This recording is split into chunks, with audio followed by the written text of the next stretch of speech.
Hello and welcome to this episode of CXO Cafe, a series of learning interactions with CIOs and technology leaders on various aspects of digital collaboration. I am Anil Chopra, VP Research and Consulting at Cyber Media Research, and your host for this episode. Now, in this episode, we will discuss strengthening digital collaboration for business acceleration. Now, we all know that, barely did organizations really manage to bring their business back on track after the pandemic's first wave, that its resurgence kind of crippled organizational functioning again. So while we do hope that we've left the worst behind us and that there would be no further waves of this pandemic in the future, but it has left a lot of learnings for organizations on resiliency and business continuity. So one crucial learning, for instance, is to strengthen the communication backbone to ensure smooth operations with minimal interruptions. Second is to understand how the workplace is transforming and be prepared with the right tools to enable smooth virtual collaboration. How do you really strengthen your collaboration ecosystem to ensure business acceleration? What innovations are really required to enable this? To discuss this and many other aspects of strengthening the digital collaboration backbone to accelerate your business, we have with us Kapil Mahajan, Group CIO, Safe Express Private Limited. Safe Express is a market leader in supply chain and logistics. The company began its journey in 1997 and since then has firmly entrenched itself as a knowledge and market leader in its segment. The company provides value-added logistics services for 9 different business verticals. Kapil is currently serving as the Group CIO and Digital Transformation Leader for Safe Express. He is known for sharp technical and business acumen with expertise in building and executing strategic vision and technology roadmaps that work in alignment with business goals.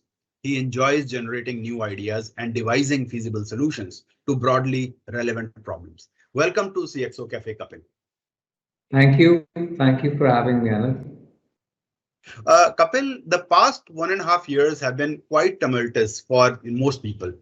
How did it impact your work and what were some of the biggest challenges that you faced? Okay, nice, interesting question. So I think we all were impacted by by COVID, and our industry was also impacted. But I think the bigger question was that we kind of form the backbone of the entire, overall industries and the good movement within India. So it was really important that we're up and running. And from that perspective, it was really challenging because you had people issues, you had a lot of laborers going back to their hometowns, and things were disrupted. It was not easy for us. And I think, but somehow, we being a very technology-driven company, collaboration has always been an integral part of how we operate. But to be very frank, Anil, as a technology leader, it was always challenging for me to enforce collaboration as a tool, right? Though we had it for some time, but people, the effectiveness of usage was limited or dependent on the people who are using it. But I think with COVID, that kind of, shift happened and people suddenly relied on technology and saw some of the very important aspects of these collaboration tools and were able to bridge that gap without real physical traveling happening. But that said, I think that was mostly restricted to the corporate functions within the organization. So and the sales functions, because you could not meet the customer. So collaboration became very imperative as a tool to meet and greet customer, to get business, to review the service and things like that. But on the ground, the moral of the story is that in India, logistics is still very people driven, right? So the ROI of having certain technologies that are used or prevalent in the West are still not there because the labor cost versus the tech cost or the ROI or the turnaround time just kind of defeats that. So I think from that point of view, we were really dependent on the labor, but we were able to kind of handle it very well. We did a lot of workshops on using collaboration tools to engage with the laborers in the hubs. So all the laborers in the hubs basically stay within the premises. So there is a mess and there is arrangement for them to kind of stay within the premises of these large logistic facilities. But we were finding it challenging to engage them because how do we divert their mind and have them kind of focus on the work at hand, because everyone had the family and they wanted to go back, and family was kind of, they wanted to meet their family, right? So So we did a lot of these workshops using collaboration tools across India to engage them, play certain games and do certain activities to kind of keep the morals up. So from that point of view, I think, it kind of was pretty handy for us to use this and drive it centrally in certain pockets or certain regions of India. And so that helped us to retain the workforce and, have the core operations running on the ground. So I think to come back to your question, to summarize it, I would say that it was really integral. The communication platforms were really important for us to make this happen. Without that, it would have become very challenging for us to get the field force working and the morals, keeping those morals up for us. Yeah, back to you, Anand. Yep. Thanks a lot for sharing those viewpoints. As you rightly said, while many businesses could actually enable work from home for their employees to keep the business running, things are not exactly the same for logistics because it requires people to report to work. So the question there really is, one thing is that you talked about keeping them motivated and all that, but how do you ensure that those who come to work can collaborate safely with each other? Right. So in the hubs, we did a lot of these standard norms were followed, whatever government directions were there. So the shifts were managed differently. The hub operations were, had to be turned around in the way that's compliant with the COVID norms, right? Masks and all those things were distributed within the hub, by the company. We recently even did the vaccination when that was launched for all our employees, including the hub people. Collaboration, I would say, was done twofold. So there is a collaboration angle, which is, done at a corporate level where people are kind of connected. But then there is another level of collaboration which deals with the workforce on the ground. So when we talk about, the CHAs or the laborers or the folks who are actually moving the goods on the ground, they're not necessarily connected to a technology platform, right? Other than the device with which they're doing the loading and the unloading. There were certain aspects of ERP that we kind of enabled on the handheld tablets, which were given to the hub managers to facilitate some of the COVID-related compliances, whether it was to ensure that people are wearing masks or cameras, being used to detect that and raise an alert if masks were not or the norms were not being followed. So that aspects of technology were used, not necessarily collaboration, but I would say certain technology interventions that helped us manage it better in terms of compliance, because these are huge facilities and it's very difficult for someone to go and police people. It has to be driven in a way that it's kind of, it's kind of scalable. So from that point of view, I think we were able to leverage technology, and collaboration was used to ensure that the right messaging is going from the corporate time to time, because these norms were changing very dynamically, especially, even within the industry, how logistics was being handled versus the pharma industry or, the financial sector. They had different norms, and we were part of the essential services. So the norms were, to be very frank, different, and they were varying by states. So we were kind of collating this centrally to make sure that we're compliant, but then every state had a different norm, different rules, right, that were being dictated. And then there was a central desk that we had set up, which was getting and collating all this information. And obviously we're working with the government bodies too, and also making sure that this is getting properly, being collaborated or, sent back to the actual regional offices. So that they could be enforced in the right manner. And therefore, the enforcement, obviously, tech was in play, and the channelizing of this communication really helped. Otherwise, Anil, you can imagine that we have 2,000 plus booking branches. We have about 60 odd mega hubs. We have more than 5,000 delivery associates and booking associates, right, together. So it's a massive exercise. And having these changes dynamically communicated over emails just doesn't work. Practically, it just breaks down, right? So I think collaboration played a very big role there, along with the technology that we were using to leverage this. Thanks, Kapil. I think quite interesting to hear about how collaboration has actually been used, and obviously, as you rightly said, these are huge setups where it's very difficult to kind of do policing of people to find out whether they are following all the norms and all that. I mean, I believe Safe Express has been, launching ultra modern logistics parks to support its growth, like the one you recently launched in Lucknow in March this year. And you've kind of partly answered, the question about how currently you're doing things about, ensuring that people they're able to track them and make sure that, they're able to follow all the safety norms. But, if I were to look at in a future growth point of view, what would you say would be the importance of having online collaboration, having the right strategy for that to kind of support this kind of growth that you have been, having and continue that growth? Right. So, yeah, very interesting question. And I think it's part of the debate that we are having or have been having for the past few quarters, that now how do we take our customer interactions to the next level, Anil?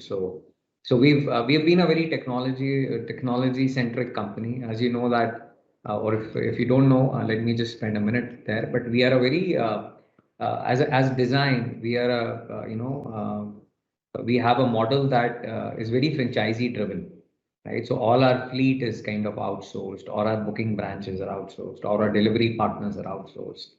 Our the laborers are outsourced, right? So so it's easier for us to focus on the core deliverable, which is making sure that we are doing express delivery door to door in a timely fashion. Right, and the expertise around managing a truck or maintaining a truck is left with the person who knows it well, because the moment you have 7,000 trucks, and generally every truck has a driver, so 3 drivers, actually 2 drivers and a helper, so that's 2,100 or 21,000 employees that we don't really know how to manage. And it's all regional. There are regional languages, there are nuances. So we leave it to the people who manage it the best, right? But how do we manage such a big ecosystem? It's all a tech play, So today internally we say we are a technology company, and we work with all the biggies, whether it's IBM or it's KPMG or it's PwC, Oracle, Salesforce, right? So, that tech is basically has to enable us, as you rightly said, to grow, right? And that's what the focus is. And I think the COVID taught us a very important lesson. Anil, we have about a sales team of 700 people, right? So that's the core sales people that we have, the sales force that we have. And it's always, growth to a large extent meant that we keep on adding people, right? So at one point, about a few years back, we decided that how do we make it a tech play so that, we can handle or give a better customer experience and handle more customers using what we have rather than adding people, which is traditionally how organically any organization grows, right? You keep adding people. So we started focusing around efficiencies, and I think there was about 2-3 years back we had launched this campaign that can we avoid travel to the customer location, do it telephonically or do it through a VC. But it was not acceptable, Anil. It was within logistics, the kind of so the logistic managers, they are used to a way of working. So we're not talking about hardcore techies here who would be onboarded with this idea, right? So these are people who are traditionally operated, and suddenly telling them a VC, they're like, no, please come over. Everyone comes. What is your problem? Why can't we have this a face-to-face meeting, right? So there's a cost to it. There is also a disadvantage that there is, so much, so often you can meet.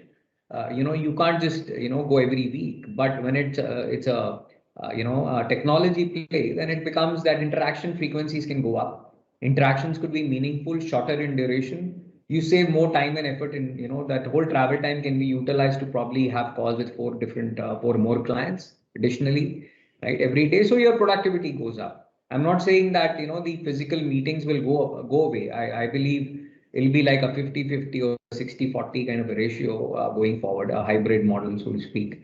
But the point was that how do we get the customer onboarded? So what has happened, a very good outcome of COVID is, Anil, that customers have now adopted it. So now they're okay with this idea, which we were trying to pitch them like 2.5 years, 3 years back, that can we move it to these, virtual interactions? And it was a big no-no. Even within the organization, it was a big no-no, right? So suddenly that's become an acceptable norm. So I think the big play this time is that how do we kind of increase the customer the serviceability with respect to making sure that we have more frequent audits with the customer on the service delivery that we're doing. try to address their needs in a better way, try to be more connected with them.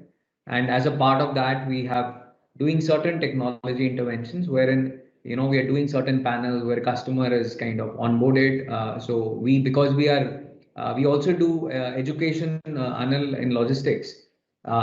So we are also trying to see if we could onboard and train some of the customers, especially our top customers, as a as a pro bono, where their people can get certified and our trainers can kind of enable them on how the 3PL, 4PL is shaping up in India. So I think tech, all these platforms will play a great role there, Anil. We can't really do all this without these platforms being around. Yeah, thanks. I think you're right. I mean, managing such a large operation with, you mentioned 21,000, 3 people in that every truck, that means 21,000 people, and then such a large sales force. So basically, you have such a diverse team to actually manage. And, timely communication amongst all of them is really essential in logistics to ensure smooth operation and to ensure customer satisfaction and all that. You did mention about, importance of platform and all that. But, with such a diverse workforce, would you kind of have different types of collaboration technologies becoming relevant for different types of people here? Is it like differentiated in a manner like that? So actually, at one point we had 3 collaboration platforms, and it was more like, okay, let's throw them out and let's see which one gets adopted, right? And then there was a clear mandate in terms of what people liked more, and so eventually it's kind of a single platform. Some of the bigger meetings where we have town halls and all. By design, there are some platforms which are more suited to handle that kind of audience or the numbers that are needed to support it. But overall, there was a clear winner that emerged, and because as you know, during that period, most of the companies were kind of offering these services as as kind of free for a few months. So all big or mid-sized companies had the option to kind of experiment. Although we were using a platform long time back, we continued to that emerged out as a stronger platform at the end of the day. I don't know if I can name it, but so whatever. But that platform kind of the advantage was it was well integrated. So we use a lot of these ticketing platforms, like we use Jira, we use Confluence. So some of them, that had the capability or a plugin to say open a ticket from within a chat tool. So again, the collaboration of tomorrow will be very different than the collaboration today. And I think a lot of that has to do with the integration. As I'm chatting with you, Anil, I would do a productive chat if it's a business setup, right? I'm saying hi to you, and there is a reason behind it. Maybe I want to get some work done, or I want your opinion on something. And when something now, what is the next step from there? Is what is the business action that needs to be done? Could be a part of our discussion. Then that business action might be driven by few people, or driven through a servicing platform or a structure. Then how easy it is from a collaboration window to go and kind of create a meaningful, actionable output of our conversation, rather than that becoming a bullet point in a diary or a digital note, and then someone is acting on it after the discussion is over. So I think the collaboration of tomorrow will be very different. I think we are going there slowly, but it's still a long way to go. But as to answer your question, I think there was one platform that emerged, which is now being used across the board internally. Anil. Thanks. I think good to hear that, and how collaboration is a lot of things have to be done still, but a lot of things have already been done. Let's kind of understand a little more about innovations that are really required to support new requirements that have been kind of set up by the pandemic. For example, contactless deliveries, or delivering shipments like vaccine vials at specific temperatures, etc. So are there innovations that are happening to support these kind of requirements? Could you tell us a little about that? Sure. So that's a topic very close to my heart. So we don't do temperature control. So we don't do the medications that require certain temperatures. We don't do that kind of movement. But technology, or rather I would say innovation kind of, so we have an innovation center in-house, and innovation drives everything that we do. So my mandate for the last 4 years here has been, how do we make the enterprise a cognitive enterprise, right? So we're not talking about innovation, and we're not talking about AI, machine learning. We're saying cognition, and cognition could mean machine learning. It could mean computer vision. It could mean anything out there, right? It could mean an RPA tool or an IoT platform. So the objective is that how do we make everything that we do as a process smarter, right? If there are certain repetitive jobs, if there are 20 steps to do a thing, how do we reduce it? If there are repetitive jobs, can a machine do it? Can humans focus on more value added work? Can there be upskilled workforce rather than people doing the same thing and for the rest of their lives? And a lot of those roles existed in India and still exist, right? So cognition, as I said, is the theme, and innovation kind of drives it. So innovation happens. I don't think innovation can happen in silo, Anil. Innovation has to happen every day. You have to have a culture of innovation within the organization for innovation to kind of really drive your company or the philosophy, right? So as an organization, we have done a lot of innovation has gone into how we do internal operations. I can give you one or two examples. So contactless delivery has always been there. So we have been digital for a long time back. So the last mile delivery, when we do to a B2B customer, it's done through a handheld device. So we scan the boxes and we kind of deliver them, and and it has all those business rules. If there are 10 boxes, you just scan the 9, and then it'll tell you there's 1 box left. If you scan the incorrect one, it'll tell you this is not the right box. It's all geo-coded too. If you try to deliver something at a location which is of a different customer premises, it'll again show you an alert. So there's a level of intelligence that's built into the app, right? The other thing that we did, classically, was that we had this proof of delivery that we give to the customer. And as a mandate, when we give it in a B2B setup, they sign it saying that we have got the material, right? And generally, because the payment is done by the consignor, after the consignee does an acknowledgement that I've received the goods. For example, Tata Motors ships a certain, say, 20 boxes to a dealer. And once the dealer acknowledges that I've got the 20 boxes, is when Tata Motors will pay us for the the freight for that. So that's consignor pays it, and again it's B2B, so it's paid monthly, quarterly, or whatever is the frequency of that payout. Now the requirement here is that the Tata Motors needs to see that proof of delivery. So ideally, traditionally in India, we've been very hard for us to move customers to a digital only platform. So still there is paper. They want paper and they want to sign on the paper. And beyond a point, you can't push your agenda, right? So be it, because we need the business and we have to follow what the customer wants. So the signatures were getting captured. The challenge was that when we have, as I said, delivery associates are out. So how do you train them to make sure that the image that is captured is correct, whether it's complete, it's not hazy, it's not of something else, because these has barcode, so it has to be mapped with the right package or the right consignment that you've delivered. So this was a challenge that we had. So what we did was, there's a lot of computer vision out there, but it's all requires online presence.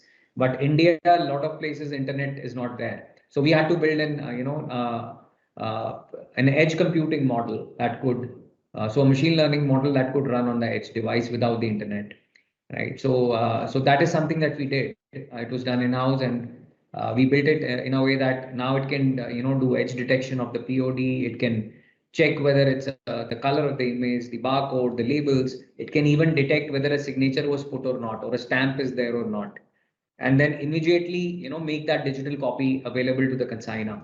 So from a payment point of view, the physical copy used to take 5 days before it used to get digitized. But with this, it's available in the next 1 hour or by the end of the day. Whenever the internet is there, it syncs it back and it's available, right? So it's a big value add. I think over a period of time, we are hoping that we'll change the way India does logistics in business, and we move everything to digital, right? We had the concept of digital gate passes that we got rid of. And we, I think, saved about 10,000 trees a year just by that exercise, right? And that tree brochures had to be published to get the business is interested, right? Because then they felt that they are involved in a good cause, and then it helped us to roll that out across India. Except for a few customers who are still on the paper-based thing. But so what I'm saying is that we're trying to change the norms, but it's hard to do it. So although innovation is happening everywhere, but a lot of times the business might not support it or the customer might not support it. But that doesn't mean you should give up. You just keep trying and evolve better models that can help people with that cause. Thanks, Kapil. I think very interesting to hear about all these innovations and the fact that you're so digitally ahead that even though market situation conditions may not really might still be in using manual thing. It's interesting to see how you are actually moving forward and kind of adopting it and enhancing your processes. Now, obviously, managing such a diverse operation, such a vast operation geographically, it must be very tough, especially for your IT team. So how do you really keep your IT team charged up and productive? Probably, I don't know, maybe now because of the pandemic, a lot of major part of the work they must be doing remotely now. So how do you really keep them all charged up? Yeah, so that's very important as an IT leader, that or rather as any leader, whether you're a CEO or a CEO, that the team under you is productive and motivated and is able to deliver their best. So I mean, basically, Anil, we've been doing a lot of programs recently. So there has been a active push. We just felt that people saved a lot of time in commuting. So there was a drive that we launched that you get certified and the company reimburses it, right? So no matter what the cost of certification, right? I mean, provided you pass. So we saw a certain uptake of certifications, people taking up advanced cloud certifications and things like that. So that was one. The other thing that we did, we organized certain hackathons internally, and we tied up with a few companies to drive it. So where the SMEs from some of those top tech companies were also part of these hackathons, right? So it just made the whole process a little more interesting for the team. And it gives them time away from what they're doing, and then just kind of spend those 2-3 days on whatever innovation challenge they have picked up as a team. So that has been another very important aspect. I think that's helped the team stay motivated. The other thing, as I do, Anil, I don't know if it is right or wrong, but I give a lot of freedom to the team that I work with. So if you are a Salesforce person and you want to learn microservices, please go ahead and do it. Right. So I'll be the first one to make sure that it happens. So we allow a lot of cross movement of people across technologies. And I would say we have been lucky in a way, Anil, that we are on the latest stack of technologies. So whether it's people that I'm taking from all the big companies or the big biggies or the tech companies, or my internal people, all of them are very happy to work because that's the tech of the future. Whether it's microservices, Kubernetes, it's DevOps, it's automated testing, it's IoT, it's your RPA, right? So it's all everything is like really something that as a developer I would really love to work on, right? So or whether it's AI, machine learning, computer vision. So all of that is kind of keeps the team motivated, because then there are two aspects to a job. One is your emotional or the satisfaction that you get out of it by delivering whatever you like to deliver. If it's technology, you would like to write a great piece of code and then feel happy about it. And then there is the monetary part, which is compensation and a work-life balance, right, to an extent. So I believe if you're able to kind of manage these three properly for your employee, things start falling into place and you get whatever highest efficiency you can get out of them in terms of productivity. Again, that is not a magic formula. Doesn't mean no one will put down the papers. That will still happen.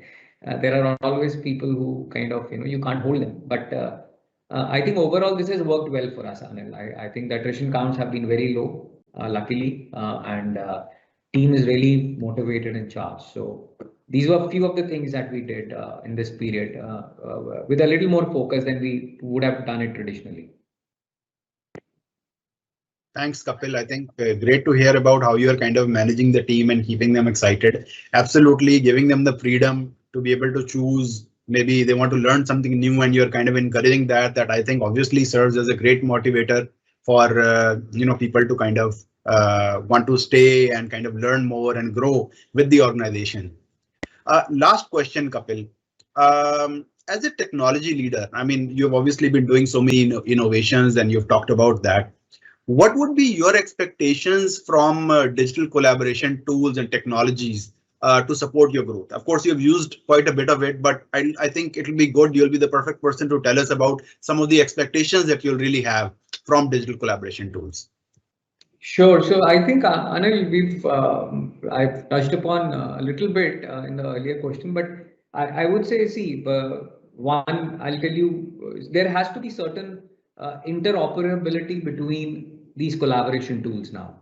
That's really important, right? So if I want to say talk to 20 customers and all of them are on, say, 5 different collaboration platforms, is there a way for me to seamlessly communicate between Microsoft Teams and say, the Cisco's platform or Microsoft's platform, or maybe, whatever else, Salesforce Chatter, for example, right?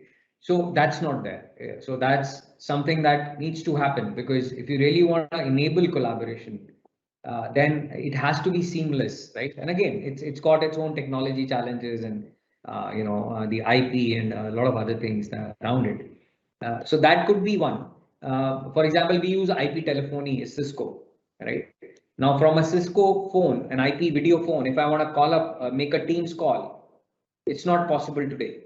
So we are using, say, IP telephony, which is Cisco, because they are the market leader in that hardware.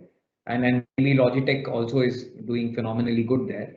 But we have been invested in Cisco for a long time, right? So now if I want to make a call from that device to Teams or to some, say some other collaboration platform, I can't do that, right? So then that becomes 2 silos of technology running within an organization, right? Because not everyone has an IP video phone. So then how do you solve that problem? Then again, so it becomes a problem. The second important thing is, I think, as I touched upon earlier, is how do you make these collaboration tools into tools that can actually make some business work happen for you, right? So if I am, say, having a conversation with you, like I was discussing, and we are talking about, maybe the slowness of an application, that, our ERP has been working slow, and there is a small pop-up that comes on the right that says, do you want to log a ticket for this? Because the machine can interpret what we're trying to do, and it tells me, okay, here is a ticketing tool. Seems like you're facing issues with SAP, and you want me to raise a ticket. And I click a button, yes, I give 2-3 inputs, and my ticket is raised, and someone in the IT desk will look at it and solve it, hopefully. Otherwise, the conversation will get over. You and I, if we are really diligent, we'll go and open a ticket, or we'll forget about it. We'll just scribble and say, okay, there was a problem. Maybe it'll get fixed on its own, right? So I think that integration of collaboration tools with some of the at least to begin with the the servicing platforms or the ITSM tools out there would be the next leap, in terms of the value that these tools can generate, right? And everyone's trying to solve this problem independently. So if I talk about Salesforce, they have their own chat platform, right? Then they're talking about Einstein, and then listening to that chat, and then probably 5 years down the road you might hear that through Chatter now a ticket can be raised, and these are the 5 ticketing tools that are integrated and APIs available to do it. The point is, can we create an open API ecosystem where all these technologies or all these softwares or all these collaboration tools can kind of join hands and make it more expandable? And because technology needs of every organization will be different. Some would like Logitech, some might want to work with Microsoft, right? But then how do these organizations work with each other? They'll always be siloed until we give them a way to collaborate across these different platforms. So I think the future should look at something in terms of solving that problem, because that's a bigger problem that will now be requires some kind of intervention, because now with collaboration tool being a requisite or a necessity for every mid-size or any even smaller companies today, what would be the next big step? I believe would be interoperability, and these tools getting smarter and then getting integrated with some of the other technology ecosystem within different organizations. Yeah, so that's my view on that. Thank you, Kapil. I think, very, valid insights. Thanks a lot for joining us today and sharing all those insights. It has actually been a pleasure to do this interaction with you. Thanks for having me, Alan. Appreciate it. Thank you. That's all we have for you today. We hope you enjoyed watching this episode of CXO Cafe and found it interesting and insightful and useful. We will be back again soon with more interesting chats around other aspects of digital collaboration or maybe future workplace. So stay tuned. Till then, goodbye and thanks for watching CXO Cafe.